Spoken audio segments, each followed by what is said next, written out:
This will be the biggest environmental fight of this century for Alaska. Tonight on Frontline, an epic battle for one of the richest places on Earth.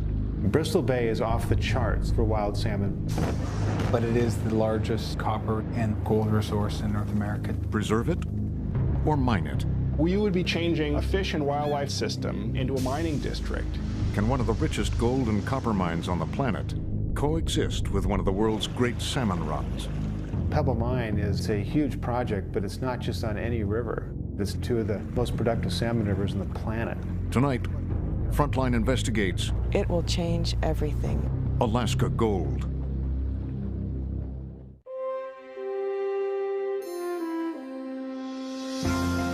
Frontline is made possible by contributions to your PBS station from viewers like you. Thank you. And by the Corporation for Public Broadcasting. Major funding is provided by the John D. and Catherine T. MacArthur Foundation, committed to building a more just, verdant, and peaceful world. And by Reva and David Logan, committed to investigative journalism as the guardian of the public interest.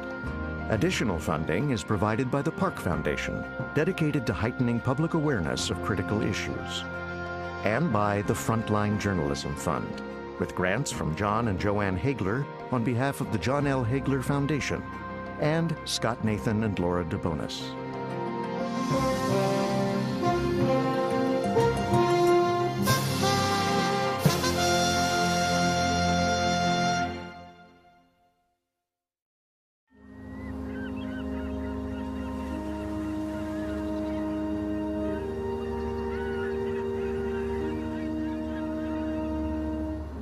It's opening day of the fishing season in Bristol Bay, Alaska. I would describe it as pretty close to Christmas morning. It's just intense, man. It's the beginning of June, and you know the fish are coming, and you feel it in the air. I mean, that electricity is in the air. Every year, these waters are home to the greatest sockeye salmon fishery on Earth. In the beginning, the first opening, driving out there, I've been at this 30 plus years. I'm not, why am I still doing this? And then after about an hour, we pull the nets in, and as soon as that king comes over the roller, all those shadows of doubts go away. And then you realize, here we go again. There's the present. There's the gold.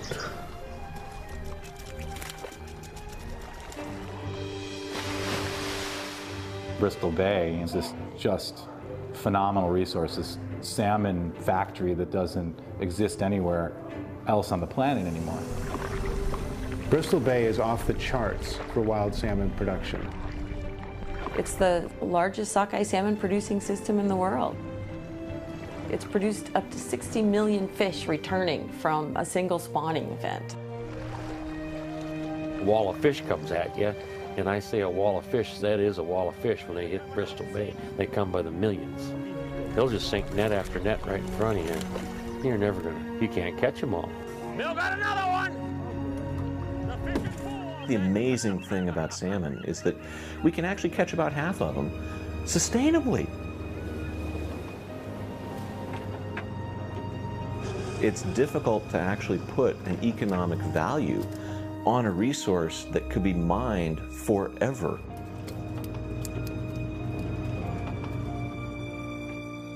The salmon fishery in Bristol Bay is set in an almost pristine ecosystem, unique in the world. Its waters are fed by a vast network of rivers, lakes, and wetlands, threaded through the mountains and tundra of southwestern Alaska.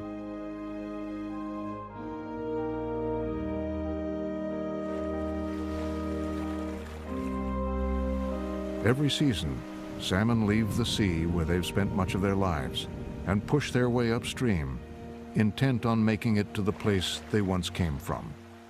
Sockeye here. One of the wonderful things about salmon is they go back to their natal stream so faithfully. Something like 90% of them tend to go back to the stream that they spawned in. Go spawn. We'll see your kids in 3 years. That's what it's all about right there. Bristol Bay is one of the last really big runs of salmon that we have. It's the last real big river full of red fish. Pacific salmon, like sockeye, go through an extraordinary change in color and shape as they close in on their spawning grounds. They gather at the entrances to smaller streams. This is where they will lay their eggs and then die, leaving their offspring to begin the cycle again. It's so hard to grasp the fact that you're in the 21st century in the United States of America and you're still seeing this. A fully functioning ecosystem. Phenomenal pulses of life moving up these rivers.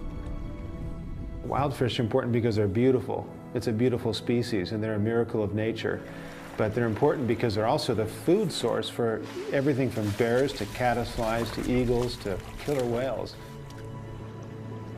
And that's what feeds the food webs of the North Pacific, are wild salmon protein, pumped out of the ocean up into the rivers, delivered almost perfectly to every corner of the watershed.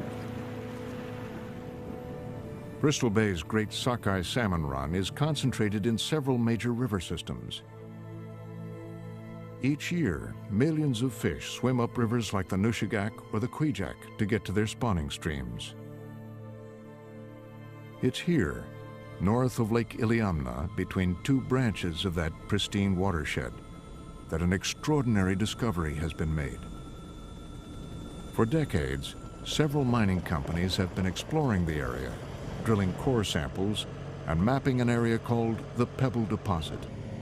This was in 2007. What we're doing here is infill drilling in Pebble East, meaning we're on the known deposit area. They're putting the rods all the way down as deep as 5,000 feet. So the drill bit can cut the core and then it'll bring it out in these rods. We're now in a stage, very early stage. We're still exploring the deposit. It's a very large deposit. It's the largest contained gold and contained copper concentration in all of North America. It's just incredible. I mean, what an opportunity for a young geologist right out of school to be working on one of the largest copper deposits in the world. It's almost like this is truncating up against this guy. I mean, if you just look at this section here, you say, okay, well, that's 2,500 feet. You know, that's over 2,500 feet of 0.7% copper equivalent. It's just unheard of, and it's amazing. It's a huge system, and as a geologist, it's just an absolute dream. On its website, the mining company has illustrated the extent of the known deposit. It shows more than a half-mile deep of high-grade copper ore. It contains an estimated 80 billion pounds of copper, 5.5 billion pounds of molybdenum, and 100 million ounces of gold. I'd say primarily it's a copper mine with gold, certainly with gold credits, yeah. But it's primarily a copper mine. If, for example, gold was to go to, you know, $5,000 an ounce tomorrow, this would become a gold mine. Just that little section there, this is... If you took the current metal prices in the London Exchange and applied that to the current estimates of metal in the ground, then the value of the deposit for all the metal in the ground that we know of today is in excess of $200 billion. That's why Jim and I get paid such big bucks. It is the largest known copper resource and the largest known gold resource in North America today, and the second largest deposit of its type ever found. I just find the stuff. What they do with it afterwards is, you know, the corporate guys. So. The corporate guys are the Pebble Partnership, an international consortium led by Anglo-American that has assembled mineral leases over 330 square miles of state land. It's this land, braided with creeks and streams, that has become a controversial battleground, with environmentalists questioning whether a mine can coexist with a salmon fishery. The Pebble Prospect lies on the headwaters of two of Bristol Bay's most important salmon-producing systems. Dr. Carol Ann Woody is a fish and wildlife biologist who has been working with the Nature Conservancy. It's basically distilled water. It's as pristine as water can get. I got him. She's been counting the number of young salmon in these streams to document that this area at the mine site is fish habitat. 65. Doesn't look like much, does it? But these little tiny streams are very important because these are nursery habitat for small salmon. Do we have any more in the bucket? Cohos? Yeah. Coho salmon and king salmon and all the little fish, after they hatch out, they have to find a place to get away from all the big predators that want to gobble them down. And the strategy is for them to move upstream.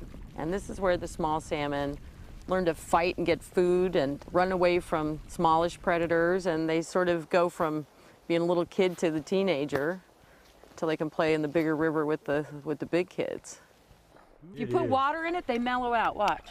Put water in, and they'll just calm down because they feel better. Like, oh, I can breathe again. There.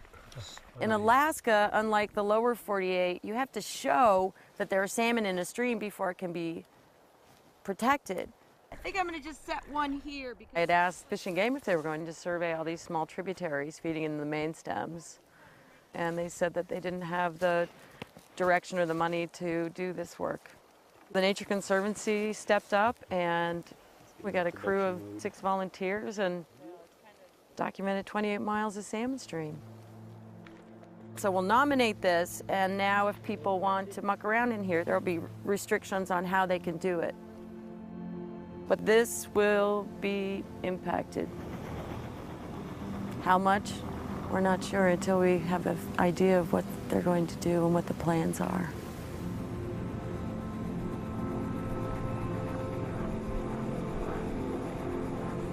The company says it's too early to show real plans, but there are preliminary drawings on file with the Securities and Exchange Commission. What they describe is an open pit mine that could become 2 to 3 miles wide and a mile deep. It would be one of the largest open pit mines in the world. Next to it, a tailings dam will rise 700 feet high, covering several square miles and able to hold billions of tons of mining waste. And as mining continues, another tailings dam will be needed. They would be among the largest man-made structures on Earth.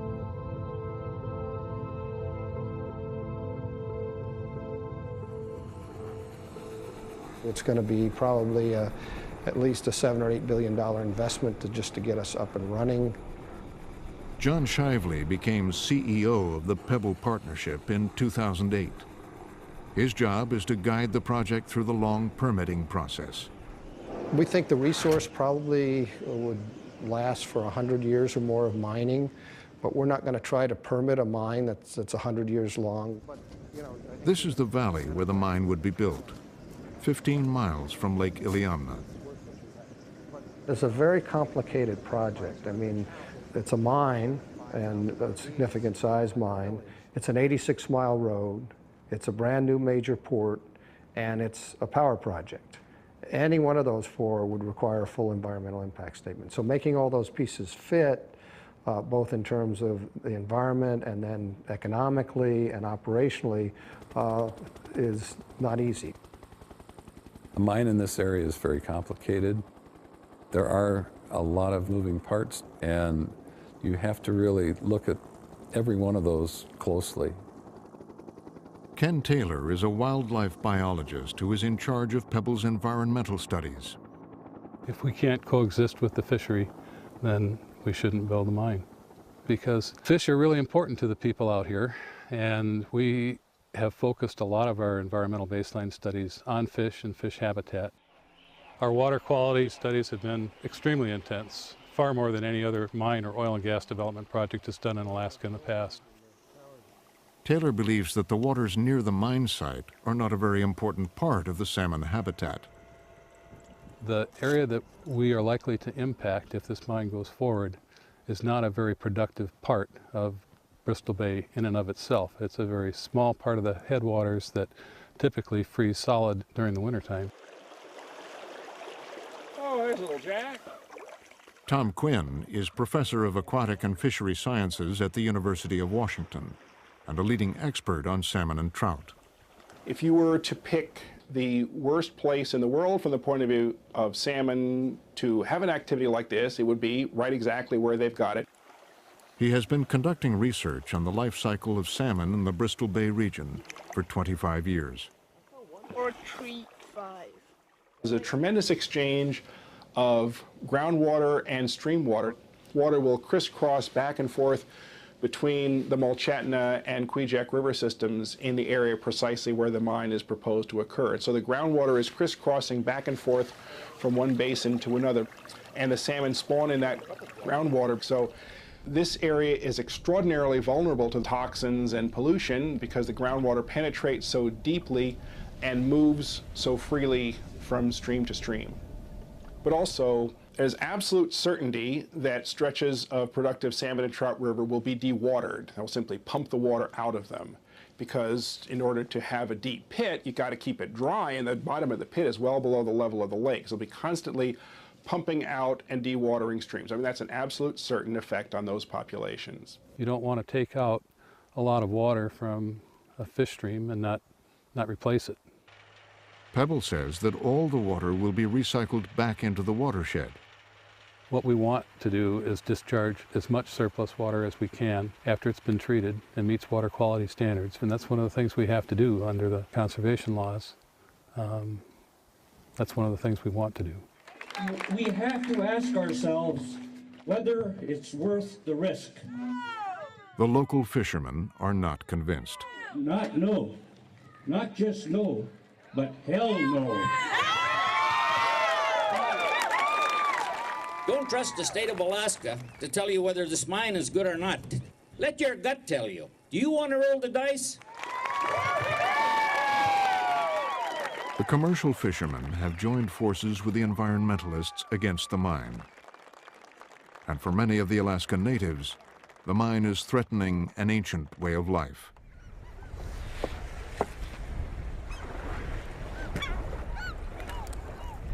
Bristol Bay's backbone is salmon. And it has been for generations and generations.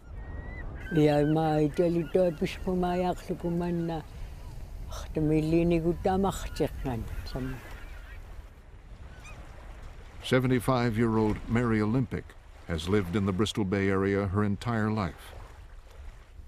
They always tell me, especially my appa,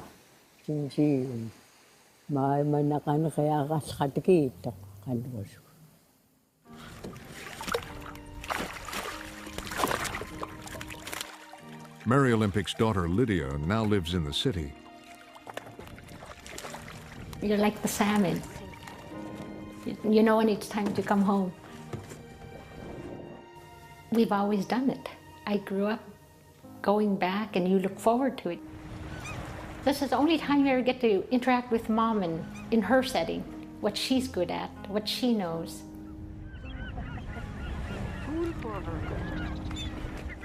My mom is in better shape than I am. Still goes hunting, whether it's for birds or caribou. It's a small gun. Everyone says, you're not supposed to kill a bear, you know, with that kind of a gun. And she says, why not? This is the 10th bear I killed with this gun.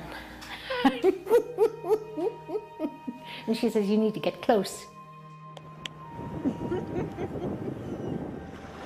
Most people that don't have jobs rely on subsistence. They live off the land. As soon as salmon season is over, we all start looking forward to picking berries and gathering them for the winter. As soon as that's over, we start looking forward to harvesting caribou and moose. I mean, it's a constant variety of activities that rely on good, clean environment to sustain us.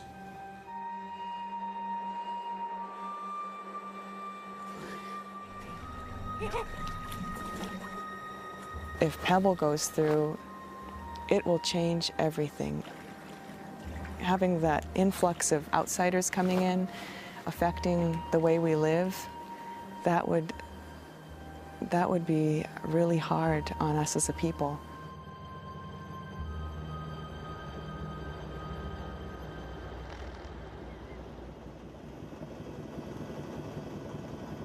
With most Alaskan natives in the region opposed to the mine, Pebble CEO John Shively knows he has an uphill battle.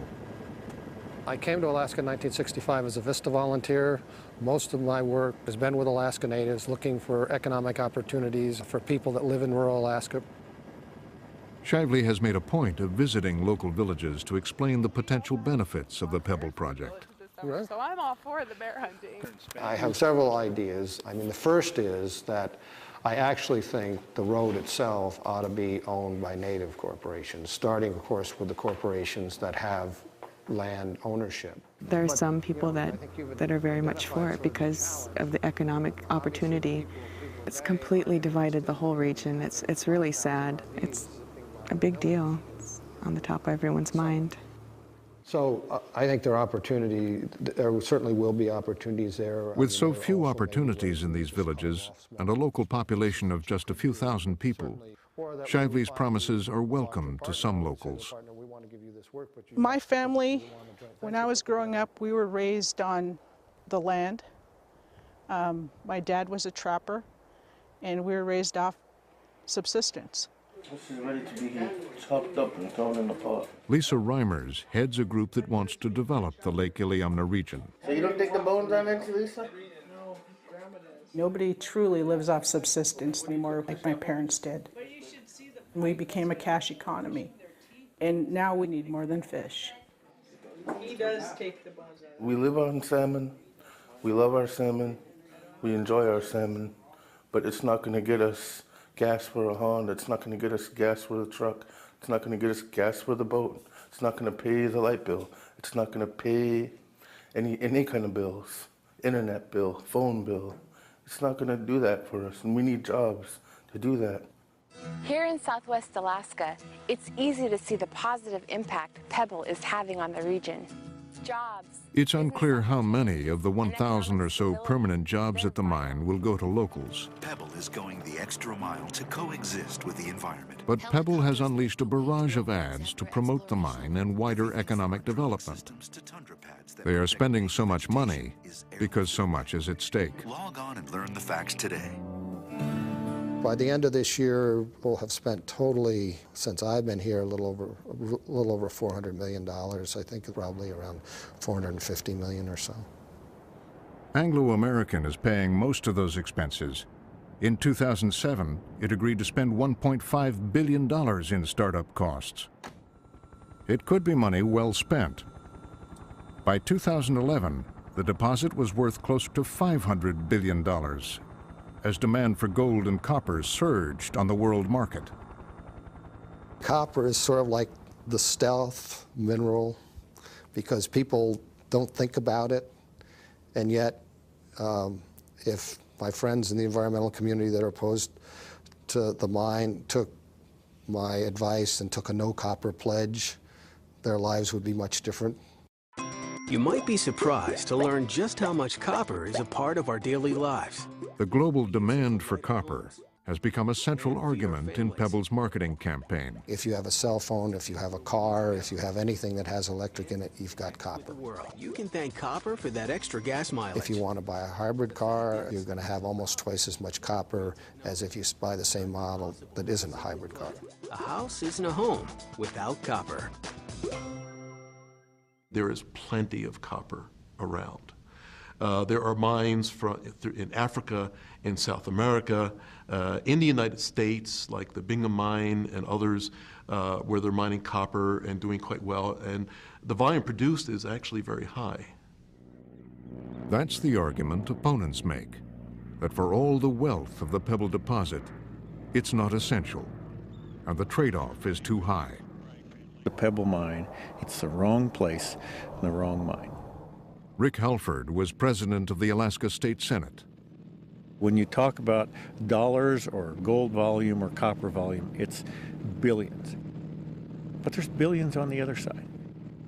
The present value of a commercial fishery that's got 125 years of success, a subsistence fishery that's been going on for a millennium, of a sport fishery that is matched nowhere in the world, the values are also very, very high on that side. This, I believe, will be the biggest environmental fight of this century for Alaska. Ugly stuff. A Republican, he helped to write many of Alaska's mining regulations. I spent my life in public office in support of mining industry. It wasn't until I was asked to look at this prospect that I had any idea what a massive sulfide open pit mine could be. This is nothing like anything that we have ever seen. All the mines in all of Alaska's history would fit in the hole of this mine and leave 3/4 of it still empty. You could put 3 Bingham Canyon mines, the largest mine in North America, in the hole. Welcome to Kennecott, Utah Copper's world-famous Bingham Canyon mine. The Bingham Canyon mine is similar to what Pebble would look like. It is the world's largest man-made excavation, being more than 2½ miles wide and 3/4 of a mile deep. The Empire State Building would not reach halfway up to the depth of the pit. The main difference is location. Bingham Canyon is located in a dry landscape, far from any fisheries. Pebble is located in the midst of hundreds of streams and rivers, connected through an elaborate network of underground water. The potential for contamination is high, especially given that the main mineral to be mined is copper. Copper is toxic. At high levels, it simply kills fish. But the typical toxic effects are much more pernicious and much less visible. For example, the fish use the sense of smell to locate the stream in which they were spawned, in which they were going to themselves breed before they die. And we know from various research studies that the sense of smell is affected by copper at much lower concentrations that would actually cause the fish to keel over and die. And so you could put a small concentration of copper in the water, the fish wouldn't keel over dead, and so you'd say, well, there doesn't seem to be a problem here, but you've made a subtle change in the sensory system, rendering it less able to avoid predators, less able to find prey, less able to home back to the stream. If that science is correct, then when we process the water, we have to take the copper out. Because if the choice has to be between fish and mining, you choose the fish. Our challenge is to prove that the two can coexist.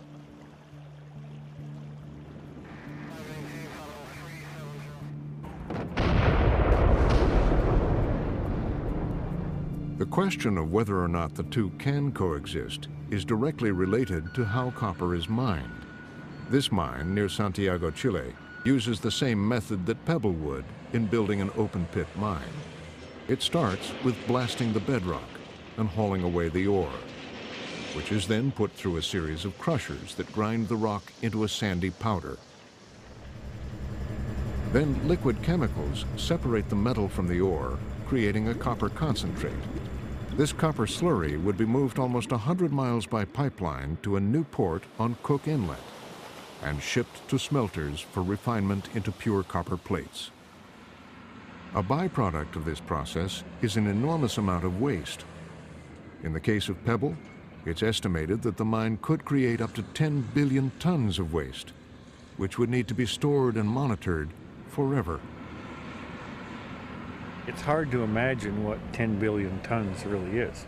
Is 10 billion tons that range of mountains in a pile? I mean, what would it be? I asked one of our engineers what 10 billion tons would be if it were in a square column 1,000 feet wide and 1,000 feet high. And he came back in a few minutes and said, well, by my just first calculation, somewhere between 29 and 30 miles long. It's beyond imagination. Much of the waste will be in the form of tailings, the muddy sediment that remains once the ore has been processed. The tailings will be stored behind massive dams that could hold 20 times the waste of these at the Anaconda mine in Nevada. It is the byproduct of these tailings that are the greatest threat to the environment. The minerals that we're trying to mine are what are called sulfide minerals. The most common sulfide mineral is iron sulfide, pyrite. And what happens when you expose pyrite to oxygen and to water is that it breaks down chemically into a weak sulfuric acid. That acid in turn will dissolve some of these other accompanying sulfide minerals that contain lead, zinc, cadmium, selenium, arsenic, and a whole host of other things. And now you have a problem because you have water with acid in it, as well as metals that are in solution. And those metals in solution can be very damaging. The old name for those waters is acid mine drainage. The greatest concern is that over time, a toxic plume of these dissolved metals could eventually leach from the tailings dams into nearby rivers and Lake Iliamna. I think you design something to make sure it doesn't feed into Lake Iliamna. I mean, it's an engineering issue, not a physics issue. So we have to be able to engineer something that prevents that. And we're going to have to prove to people that our engineering works. We'll have to have monitoring stations around the tailings facility to ensure that there's no seepage. We will also have seepage collection ponds downstream from the tailings facility and pump that water back into the tailings facility. Downstream from there will be monitoring wells where we'll have to meet the state and federal water quality standards. And if we're not meeting them, it's because we're not collecting all the seepage. So more seepage wells and ponds would be installed. Anything that requires perpetual remediation scares me. This is an area of experimentation. That's good. And I don't believe that it's the place to experiment. If we saw one huge sulfide mine in a wet climate succeed and could follow it, it might be something to look at. But you can't find it even in mines that are half the size of this deposit. The Berkeley Pit is an example of perpetual remediation. It's a copper sulfide mine in Butte, Montana. At Pebble, the open pit will probably be no different than this open pit. There are holes in the ground. We'll still have waste rock piles, tailings impoundments, all those type of things. And really the technology of doing that hasn't changed vastly since they built this. The mine was closed in 1982. After mining closed down, since then the water has been allowed to drain through the underground workings and eventually to the open pit. It'll keep rising for about another 80 feet, and then they'll start pumping it to maintain it at that level, and we'll maintain it at that level forever. Essentially, we have to do that, keep the water out of the main river, the Clark Fork River, because this is essentially battery acid behind us. When Pebble eventually closes, billions of gallons of water will accumulate over time. They will need to be treated and maintained in perpetuity. We're not designing for what it's going to look like 100 years from now. We have to think about what it's going to be like out there 10,000 years from now, for instance. So that's being factored into the design. Another design challenge is earthquakes. In 1964, Alaska was struck by a magnitude 9.2 earthquake, the most powerful earthquake ever to have struck North America, and the second largest earthquake in recorded history. Alaska sits on the seismically active Pacific Ring of Fire, and there are many active faults throughout the state. A large enough earthquake near the mine site could have disastrous consequences. If Pebble was wanting to figure out, whether there are faults and such around here. Dr. Brentwood Higman is a geologist and mine opponent who is studying the seismicity around the Pebble deposit. The main concern is the Lake Clark Fault, which the U.S. Geological Survey shows pointing towards the mine site. The U.S. just mapped it as far as the southwest end of Lake Clark, and from there it's about another 15 or 20 miles to the mine site. So that's the big question mark here is what happens in that 15 to 20 miles. Pebble maintains that the fault either terminates or bypasses the mine site. We did a sort of an electromagnetic flying of that fault, and actually it turned out to go in a different direction than people thought it did. So we have mapped that. That fault has not been active for, I think, over 11,000 years. So we really don't think it's the threat. Still, Pebble says they are designing their structures to withstand a magnitude 7.5 earthquake on the Lake Clark Fault. Survey all these little beach features, river features, and so on using LiDAR. But critics like Higman point out that Pebble won't release the more sophisticated mapping data that might support their claims. So if they design a facility with very optimistic ideas about seismic hazards, and it turns out they're wrong, it turns out that there is a big risk from earthquakes, that's exactly the scenario that could lead to a tailings dam failure.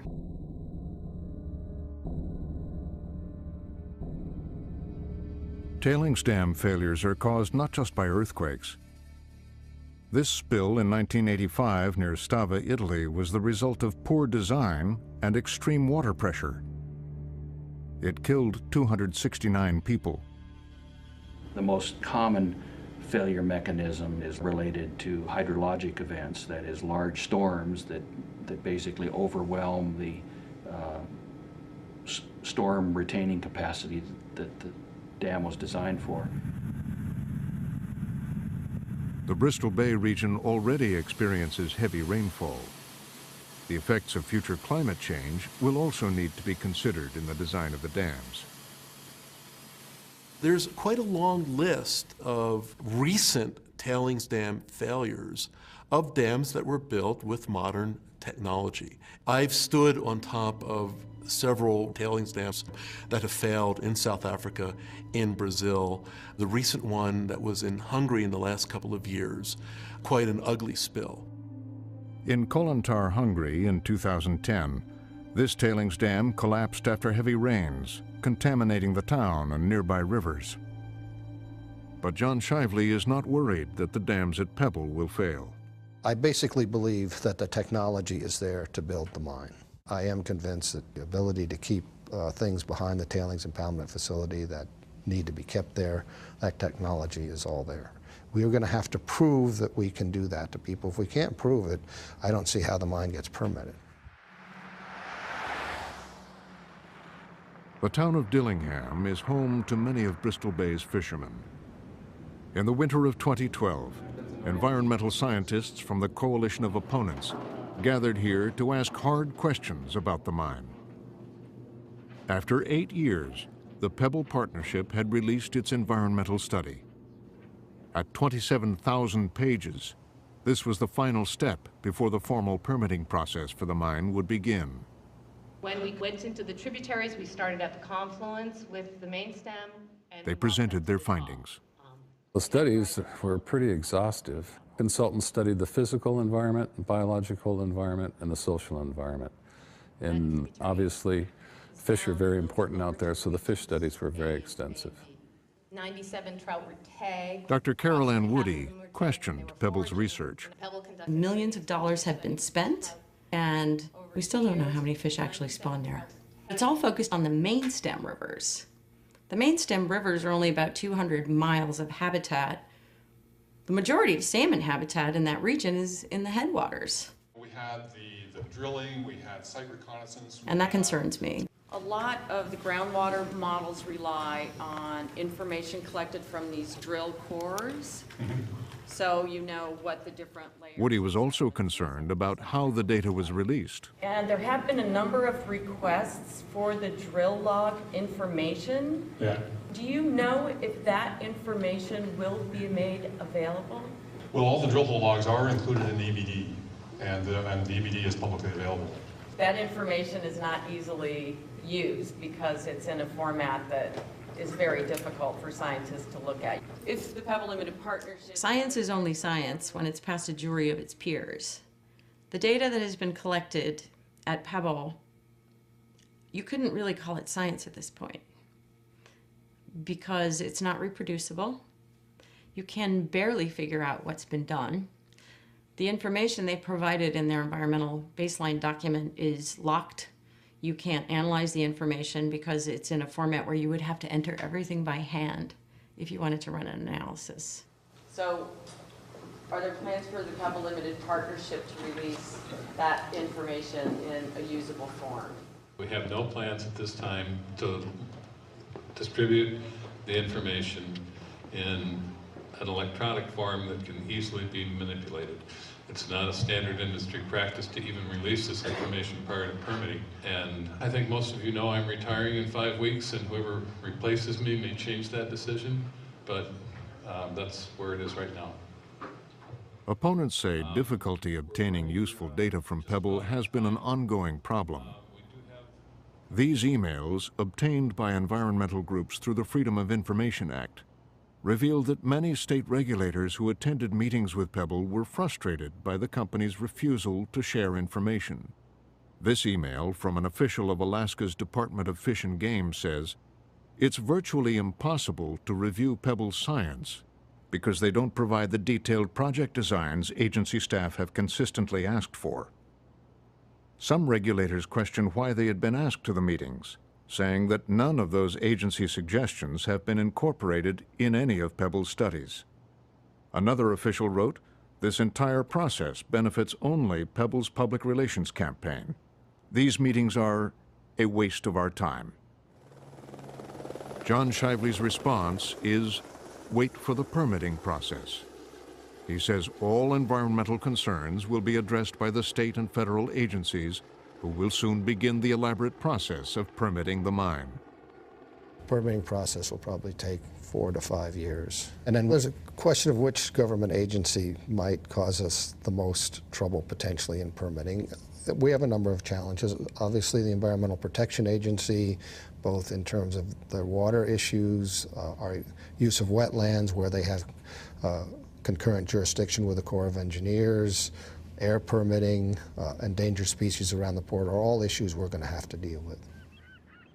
But first, Pebble must deal with the state of Alaska. All of the state agencies, from conservation to fish and game, will be coordinated by the large mine permitting team at the Department of Natural Resources. The permitting process for Pebble will be a big challenge. I don't think there's any doubt that it will be the largest, thickest environmental impact statement ever done in Alaska, maybe the nation, maybe the world. It would be far and away larger than anything else that's been developed thus far. That'll change our world once the applications are actually submitted. This is the inspection report from Pebble. Alaska has a long history of mining, with some of the world's most industry-friendly regulations. The sheer scale of the Pebble project means that many of the agencies reviewing the permit applications will be inundated. Fish and Game doesn't have the staff to review it. They have people who are, honest and hardworking, but they don't have the technical expertise. They're not engineers, they're not toxicologists, they're not experts on acid mine drainage. So there's going to be a huge amount of data, and the devil really is in the details. The data would fill a room. There's a lot of data. They've done lots of drilling, lots of field data. It's incredible. I am very concerned about our permitting and regulatory processes. A few years ago, there was a severe gutting of our regulatory and permitting processes by our former governor. So there is a lot of concern over that. But officials from the Department of Natural Resources are confident they can handle it. We're smart enough to know when we're not smart enough. And the large mine permitting team has the capability of going out and acquiring consultants and additional professional expertise. And we're not shy about doing that. The process of permitting a mine can go on for years. The open-ended procedure means that the company can keep responding to agency questions.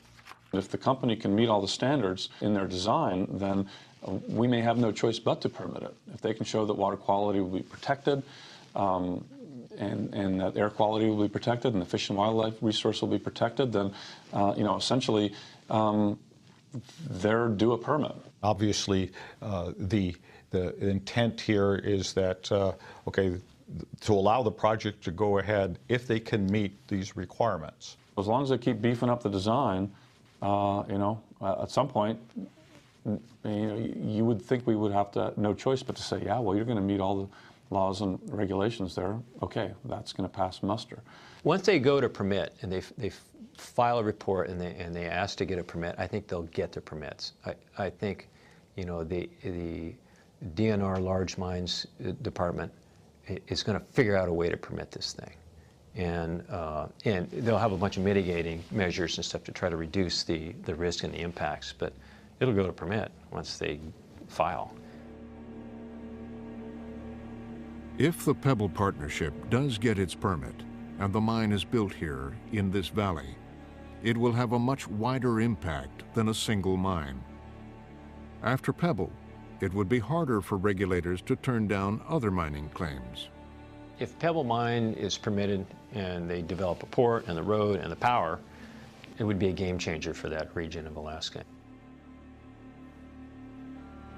And there's so many other claims around that I just think it's just step one out of hundreds of mines. So I would see no end to mining in that district. It would go on for a century or two, probably. It would be a huge and very, very fundamental change in the way of life forever. If this particular mine is permitted, the whole land use in that region would go not progressively, but relatively rapidly to a mining district. And the question is, who has the authority to make that decision? Because there's no specific permit for changing the Bristol Bay region into a mining district. It could become a mining district. Is that good or bad? I mean, if it's done right, I mean, it provides more economic opportunity for the area, and if the fish can survive along with it, it seems to me that that's a positive, because, you know, one of the other criticisms we get is, well, this isn't sustainable, you know, whether it's 30 years or 100 years, this isn't sustainable. Well, if it's a large, long-term district, then it becomes more sustainable. Despite Pebble's assurances that the mine and fish can coexist, opponents fear that if the region becomes a mining district, a way of life that has sustained them for thousands of years could be lost. Our lives are all dependent on our fish and would be completely changed without this wonderful resource. I protest the Pebble Mine. For years, the growing coalition of anti-Pebble groups had known they were fighting a mining consortium with deep pockets and hundreds of billions of dollars at stake. All of us together can make it happen. We have to unite. They also knew that the state of Alaska has never failed to permit a major mine. So a group of native tribes and commercial fishermen decided to look elsewhere for support. 2 years ago, they reached beyond the state to the federal government and petitioned the Environmental Protection Agency to intervene. Under the Clean Water Act, the EPA can investigate and determine whether mine discharge will affect fish spawning and breeding areas. For more than a year, the EPA gathered information about the watershed. Then, in May 2012, their draft assessment was published. It came down hard on the Pebble project, detailing the many risks involved, including a major loss of fish habitat, the high probability of a damaging pipeline break, the catastrophic consequences of tailings dam failures, and the never-ending threat of acid mine drainage. The findings are significant in that the EPA can unilaterally stop the mine. It's outrageous that somebody would stop a project before a project proponent even had a chance to make the plans public. I don't think that's the kind of reputation our country wants to start to get if we want to start to have any kind of investment in large projects. So I think it would set a terrible precedent. The future of the Pebble Mine project took center stage in Anchorage tonight. 400 people showed up, all with In Anchorage, many Alaskans reacted angrily to the EPA's involvement. When the agency called for a series of public hearings to discuss their draft assessment, John Shively wasn't the only one who felt that the federal government was intruding in the state's affairs. What's so offensive is to have the EPA come in without any permit authority and usurping the rights that we have here in our state to go through this process. More than half the speakers objected to the EPA's assessment. Their slogan was "Hands off Alaska." You have just scared away every potential investor to the state of Alaska when it comes to mineral resource development. Dennis McLaren, the EPA administrator for the region, had already come in for criticism. You have built this A-bomb for your anti-development warfare. Alaska's Attorney General had written him a scathing letter, calling the decision to assess the watershed unlawfully preemptive, premature, arbitrary, and capricious. There's been letters exchanged from the state attorney general and so on, and we've replied to that. That's a matter of public record. We believe we do have clear authority under the Clean Water Act to do studies of water quality in watersheds, and we've done them many times in the past. And so this is an example of us gathering good science and being able to use that science in any process that comes from here on forward. The next day in Dillingham, the EPA had another public meeting, attended mostly by Native Alaskans, environmentalists, and fishermen. Welcome to Dillingham, and thank you very much for doing this EPA assessment. This time, everyone who spoke supported the EPA's involvement. You're probably the only agency that's listened to the tribes and the people here in Bristol Bay. Your actions are what we would expect from an environmental protection agency. So your actions are both welcome and bureaucratically heroic. Thank you.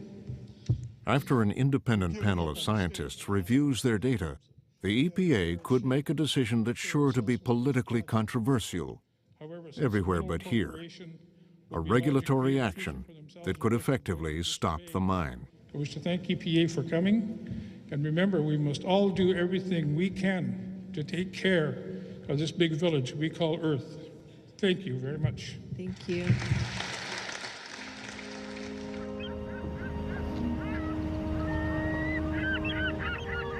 The EPA has not said when they will make that final decision.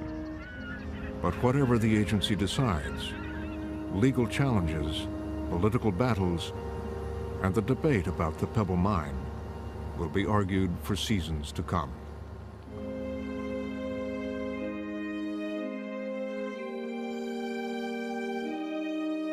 This is the last major salmon drainage healthy one in North America. We've managed, we being you and I and everybody else, have managed to foul up all the rest of them.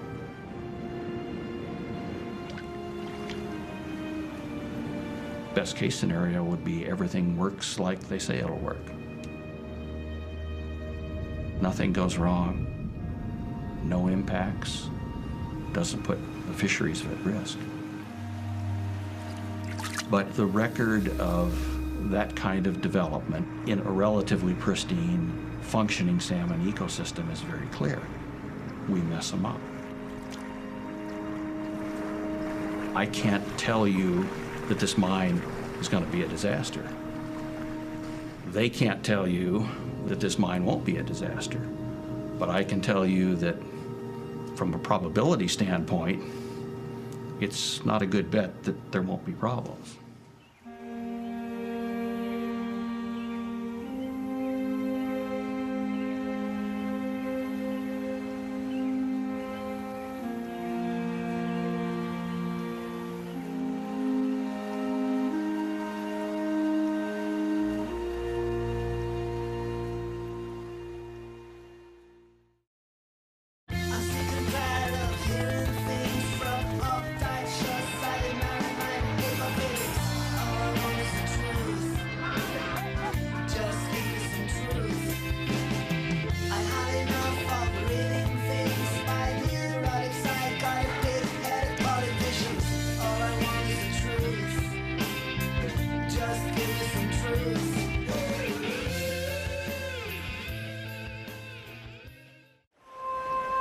Frontline continues online. As a geologist, it's just an absolute dream. If we can't coexist with the fishery, then we shouldn't build a mine. Read more about the battle over Pebble Mine from reporter Blaine Harden. Find out about subsistence living in Bristol Bay. On good, clean environment to sustain us. Learn more about copper, the stealth mineral. Watch the film online and follow Frontline on Facebook and Twitter, or tell us what you think at pbs.org/frontline.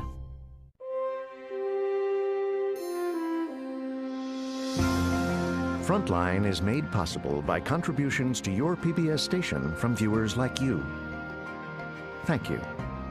And by the Corporation for Public Broadcasting.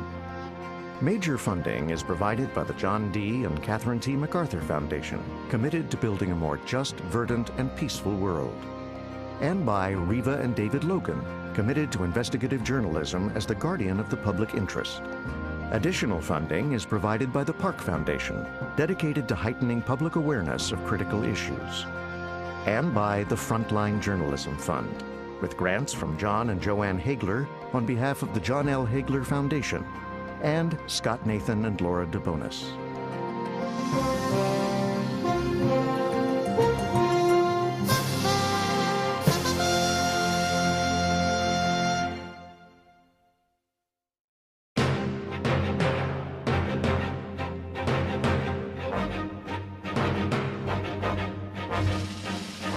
For more about this and other Frontline programs, visit our website at pbs.org/frontline.